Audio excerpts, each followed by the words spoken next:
And my daughter's 14. You know, she went to school with him, but every little kid I know your son, LeBron's son. They know, like, the hype is. Yo, yes. NBA players in high school.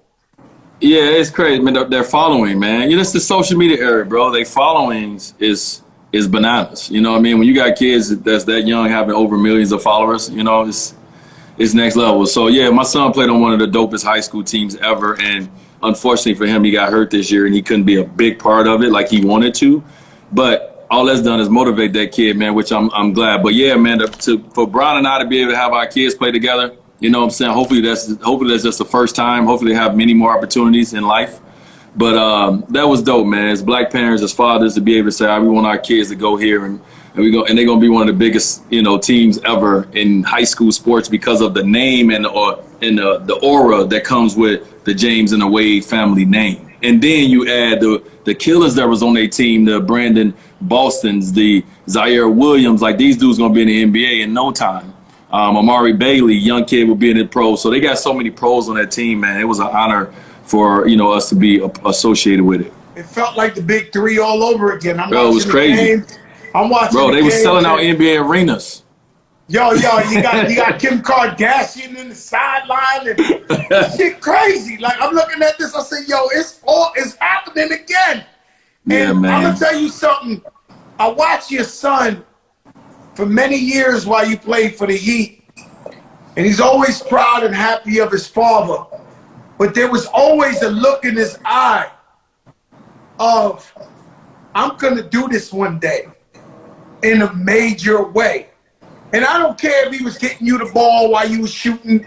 I don't care. It was always a look, you know, of happiness for you, but that he knew inside, I'm gonna do this too. Yeah, he loved it. Like, he's loved it since he started being able to grab things. One of the first things he grabbed was a basketball, you know what I mean? And I didn't have to force it on him. I think what I love about his journey is, you would think that because, you know, I beat the odds in a sense, and we have a brand and we have a name, that it would be easy for him. But it hasn't been. He's not one of the top players in the world right now. And the kid has talent. He's had a lot of injuries. He hasn't been exposed the way that he may have wanted to be, but it's made him hungry. So for me as a father, I love that he has his own journey and path. Even though we can reach out and say, hey, can we get a trial? Can we do this? Can we do that? Quickly, he understands that it's not going to be given to him.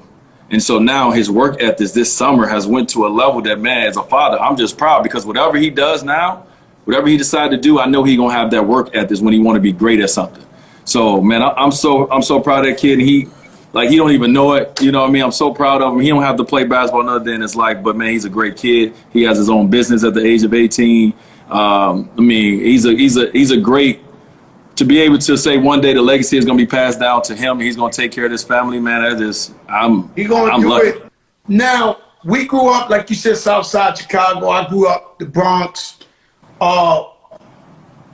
Very, I don't know if the right word is homophobic, or we have family members that are gay and nobody want to admit it, or nobody wanted this and this and that.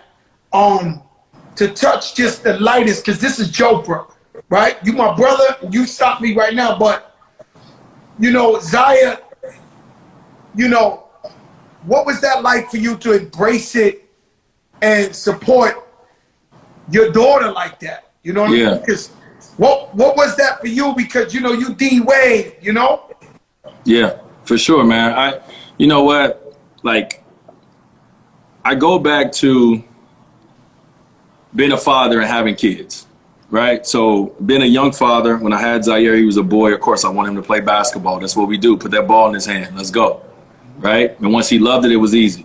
Then I have Zaya a couple years later, and to do the same thing. I want to play basketball. Let's go. Put that ball in your hand. Let's go. And as I got older, as I started to be a parent, I started to love my kids unconditionally. I started to sit back and realize that Zaya did not want to play basketball, did not want to play baseball, did not want to do none of those things, and we were forcing it on her. And so I sat back and I watched, and when Zaya was about 3 years old, she was about 3 years old, me and my wife had a conversation about the possibility of her coming home one day saying that she was gay. And at that time, I didn't know if I was ready for it because I have never experienced what I've known of. I have never been around anyone that has been openly gay or that has been in my family or close to me. So I didn't know how to really respond. With that. I didn't know how to deal with it. You dunking on 7-footers, you tough, you D-Wade. To deal with that issue, it's got to be hard. You know what? But what happened was, though, Fat, what happened, I went to my room and I looked in the mirror and I looked at myself. And I said that if she does come home and say that she is gay, what are you going to do? Right? We talk about as parents, we talk about this word called unconditional love. Unconditional. We talk about we would do anything for our kids, right? Unconditional. Unconditional love. And we say we would do anything for our kids. So I had to go look myself in the face. And I had to ask myself that question. What are you going to do, bro? Right? So then I had to start listening different. I had to start educating myself on the possibility. Not before I knew, but we felt it. So when she came at 9 years old and said, Dad, this is what I am, I was prepared for it, I was ready for it, and I was already educating other people on why we should not say these words and why we should not deem or look down on someone because they're not like us, right? Just like us. And so, man, it was easy for me by the time she came out and said, and now the hardest part about this whole thing is that we're public figures. And being a public figure means that people are going to take shots at you all the time. You could take shots at me all day, but when you take shots at my family, now I got a problem. But I was allowing the public figure part of me as a father not post my child because I didn't want the comments to be talking about my kid. And then I got to a point where I said, once again, it's about you. It's not about her. You show love to your kids.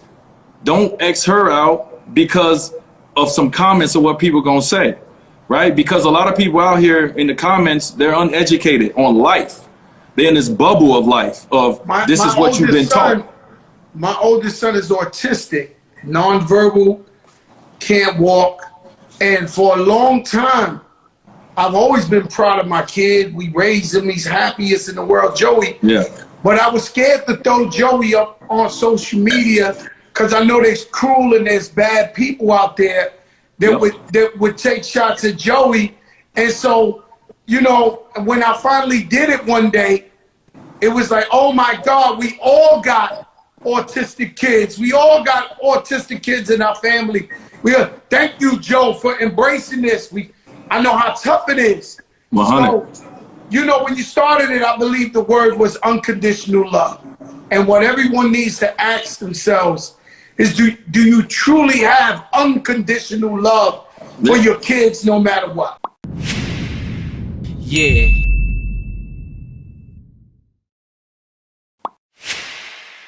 Yeah.